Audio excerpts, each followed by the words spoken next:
находящимся в здании срочно покинуть свое помещение. Янгын Татнефть-Аренаның кафесында чыккан моңа электр җиһазларындагы кыска ялганыш сәбәпче була. Автоматлаштырылган система бу хакта янгын сүндерү үзәгенә хәбәр җибәргән инде. Боз сарае хезмәткәрләре исә кешеләрне урамга чыгара башлый.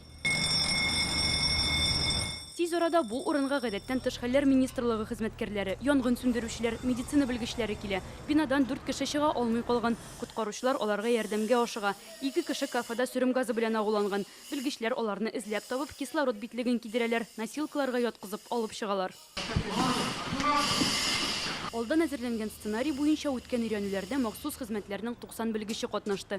20 техника җәлеп ителә. Янгынны ярты сәгатьтә юк итәләр. Безнең сотрудниклар кухнядагы янгынды күрделәр һәм аның хәбәр иттеләр беренче постка, охранага һәм дежурный службага, пожарный службага шалтыраттылар. Менә беренче тапкыр ишетәсең икән шушы тавышны. Иң беренче бөтен эшеңне ташлап чыгып йөгерергә кирәк.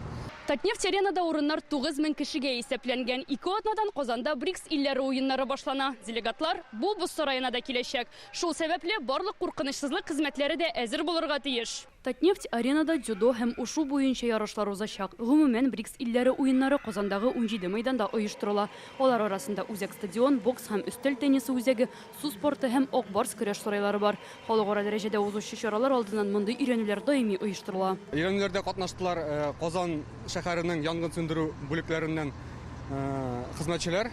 Бу өйрәнүләрдә без аларның әзерлеген тикшереп үтәбез. Шулай ук өйрәнү вакытында бу объект белән аларны шулай таныштырабыз якынрак. Бер сәгать эчендә махсус хезмәт вәкилләренең көтелмәгән хәлләргә әзерме, юкмы икәнен тикшерәләр. Бүген алар бу сынауны уңышлы узды дип бәяләделәр.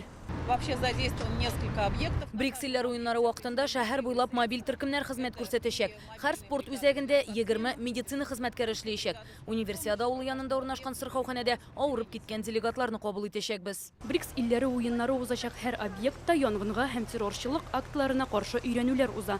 Гадәттән тыш хәлләр һәм Эчке эшләр министрлыгы вәкилләре бу биналарда хезмәт итүчеләргә иминлек чараларын аңлата. Казанда БРИКС илләре уеннары 12 июньдә башланачак. Яны Вәхтиева, Булат Абделманов, Яңа Гасыр каналы.